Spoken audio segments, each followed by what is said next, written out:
Hello అండి. Welcome back to Venus kitchen. నోట్లో పెట్టుకుంటే వెన్నెలా కరిగిపోయే దోసలను అప్పటికప్పుడు ఇన్‌స్టంట్‌గా ఎలా ప్రిపేర్ చేసుకోవచ్చో ఈరోజు వీడియోలో చూద్దామండి. ఎంతో టేస్టీగా, సాఫ్ట్‌గా ఉండే ఈ దోసలు మాత్రమే కాకుండా ఇందులోకి పెర్ఫెక్ట్ కాంబినేషన్ అలాగే తక్కువ ఇంగ్రీడియెంట్స్‌తో త్వరగా చేసుకుని ఉల్లికారం చట్నీని కూడా ఎలా ప్రిపేర్ చేసుకోవచ్చో చూద్దాము. బ్రేక్‌ఫాస్ట్ కోసం పిండిలేమి రెడీగా లేనప్పుడు ఈ దోస చట్నీ ట్రై చేయండి. చాలా త్వరగా చేసేసుకోవచ్చు. వీడియో కనుక నచ్చినట్లయితే తప్పకుండా ఒక లైక్ చేయండి. ఈ దోసలను ప్రిపేర్ చేయడం కోసం ముందుగా ఒక బౌల్‌లోకి 1 కప్పు వరకు అటుకులను తీసుకోవాలి. ఈ దోసలకు మాత్రం పల్చటి అటుకులను కాకుండా మందంగా ఉండే అటుకులను మాత్రమే ఉపయోగించాలి. అటుకుల్లో డస్ట్ ఎక్కువగా ఉంటుంది కాబట్టి వీటిని 2, 3 సార్లు వాటర్ తోటి క్లీన్ చేసుకొని తీసుకోవాలి. డస్ట్ అంతా పోయేలాగా అటుకుల్ని శుభ్రం చేసుకున్న తర్వాత ఇందులోకి 1 కప్పు వరకు బొంబాయి రవ్వను వేసుకోవాలి. ఏ కప్పుతో అటుకుల్ని తీసుకున్నారో అదే కప్పుతో అన్నిటిని కొలిచి తీసుకోండి. ఇందులోకి 1 కప్పు పెరుగు, 1 కప్పు నీళ్ళను కూడా వేసుకోవాలి. అన్నీ ఈక్వల్ క్వాంటిటీలో సమానంగా తీసుకోవాలి. 1 కప్పు అటుకులు, 1 కప్పు బొంబాయి రవ్వ, 1 కప్పు పెరుగు, 1 కప్పు నీళ్లు వేసుకోవాలి. అన్నిటిని వేసుకున్న తర్వాత బాగా కలుపుకోండి. ఇలా అంతా కలుపుకున్న తర్వాత మూత పెట్టుకుని 10 నిమిషాల పాటు పక్కన పెట్టుకోవాలి. ఈ లోపులో ఈ దోసల్లో కాంబినేషన్ కింద ఉల్లికారం చట్నీని ఎలా ప్రిపేర్ చేసుకోవాలో చూద్దాము. అందుకోసం స్టవ్ మీద కడాయిని పెట్టుకుని అందులోకి 2 టేబుల్ స్పూన్ల ఆయిల్‌ని వేసుకోవాలి. ఈ చట్నీకి ఆయిల్ చాలా తక్కువగా పడుతుంది. కావాలంటే ఇంకా తగ్గించి కూడా వేసుకోవచ్చు. నూనె వేడైన తర్వాత ఇందులోకి 1 టీ స్పూన్ జీలకర్ర వేసుకొని ఫ్రై చేసుకోవాలి. జీలకర్ర వేగిన తర్వాత ఇందులోకి 4 మీడియం సైజ్ ఉల్లిపాయలను ఇలా చీలికలుగా కట్ చేసుకొని వేసుకోండి. వీటితో పాటుగా 4, 5 వెల్లుల్లి రెబ్బలను కూడా వేసుకొని వీటిని ఫ్రై చేసుకోవాలి. ఇందులోకే 2 రెమ్మల చింతపండును వేసుకోండి. చింతపండు చాలా కొద్దిగా వేసుకుంటే సరిపోతుంది. ఇప్పుడు ఈ ఉల్లిపాయలను సాఫ్ట్‌గా అయ్యేంత వరకు ఫ్రై చేసుకోవాలి. ఈ ఉల్లిపాయల్లోనే చిటికెడు పసుపును కూడా వేసుకొని కలుపుకోండి.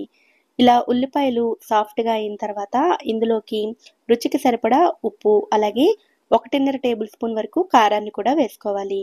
కారాన్ని మీ టేస్ట్‌కి తగ్గట్టుగా వేసుకోవచ్చండి. కారం వేసుకున్న తర్వాత మంటను లో ఫ్లేమ్‌లో పెట్టుకుని అంతా ఒకసారి బాగా కలుపుకోండి. అంతా కలుపుకున్న తర్వాత ఇందులోకి కొద్దిగా నీళ్ళను వేసుకోవాలి.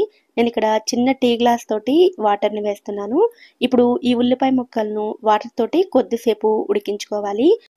ఉల్లిపాయలను ముందు 2, 3 నిమిషాల పాటు నూనెలో ఫ్రై చేసుకుని, తర్వాత ఇలా 2, 3 నిమిషాల పాటు వాటర్‌తో ఉడికించుకుంటే ఎక్కడ పచ్చి వాసన అనేది లేకుండా సాఫ్ట్‌గా అయిపోతాయి. ఇలా ఉడికించుకున్న తర్వాత కొద్దిగా నీళ్లు ఉండగానే స్టవ్ ఆఫ్ చేసుకుని ఈ ఉల్లిపాయలను పూర్తిగా చల్లారనివ్వండి. పూర్తిగా చల్లారిన తర్వాత మిక్సీ జార్‌లో వేసుకొని మెత్తగా గ్రైండ్ చేసి తీసుకోవాలి. గ్రైండ్ చేసిన తర్వాత చట్నీ టెక్స్చర్‌ని మీరిక్కడ చూడొచ్చు. ఆయిల్‌లో ఫ్రై చేసుకున్న తర్వాత గ్రైండ్ చేసుకుంటే ఇంత సాఫ్ట్‌గా రాదండి. వాటర్‌తో ఉడికించుకున్న తర్వాత గ్రైండ్ చేసుకుంటే చట్నీ ఇలా సాఫ్ట్‌గా వస్తుంది. ఇలా ప్రిపేర్ చేసుకున్న ఈ చట్నీలోకి సెపరేట్‌గా పోపు కూడా అవసరం లేదు. ఇలాగే తీసుకోవచ్చు. ఈ చట్నీని ఈ టిఫిన్‌లోకే కాకుండా అన్ని రకాల టిఫిన్స్‌లోకి కాంబినేషన్ కింద తీసుకోవచ్చు. ఇప్పుడు దోసల కోసం ముందుగా నానబెట్టుకున్న అటుకులు, రవ్వ మిశ్రమాన్ని అంతా ఒకసారి బాగా కలుపుకోండి. మునుపటి కంటే కొంచెం కన్సిస్టెన్సీ గట్టిపడుతుంది. ఇప్పుడు ఈ మిశ్రమం అంతటిని మిక్సీ జార్‌లో వేసుకొని, కొద్దిగా వాటర్‌ని కూడా వేసుకొని మెత్తగా గ్రైండ్ చేసుకోవాలి. గ్రైండ్ చేసుకునేటప్పుడు మధ్య మధ్యలో ఆపుతూ, కలుపుతూ గ్రైండ్ చేసుకున్నట్లయితే ఇలా సాఫ్ట్ పిండనేది వస్తుంది. ఇలా గ్రైండ్ చేసుకున్న ఈ పిండిని ఒక బౌల్‌లోకి తీసుకోండి. ఇప్పుడు ఈ పిండిలోకి రుచికి సరిపడా ఉప్పు, పావు టీ స్పూన్ వంట సోడా, అలాగే కన్సిస్టెన్సీకి తగ్గట్టుగా కొద్దిగా వాటర్‌ని కూడా వేసుకొని కలుపుకోవాలి.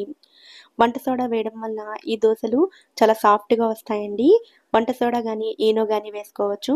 వంట సోడా వేయడం ఇష్టం లేకపోతే పిండిని 4, 5 గంటల పాటు ఫెర్మెంట్ చేసుకొని ఉపయోగించుకోవచ్చు. ఇలా రెడీ చేసుకున్న ఈ పిండితోటి వెంటనే దోసలను వేసేసుకోవచ్చు.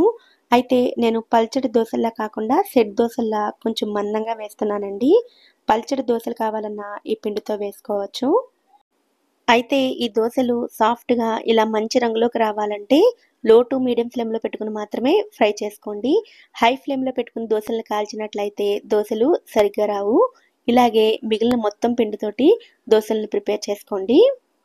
నేను చూపించిన 1 కప్పు క్వాంటిటీ తోటి అన్నిటిని కొలిచి తీసుకున్నట్లయితే ఇలాంటి సెట్ దోసలైతే దాదాపుగా 15 వరకు ప్రిపేర్ చేసుకోవచ్చు.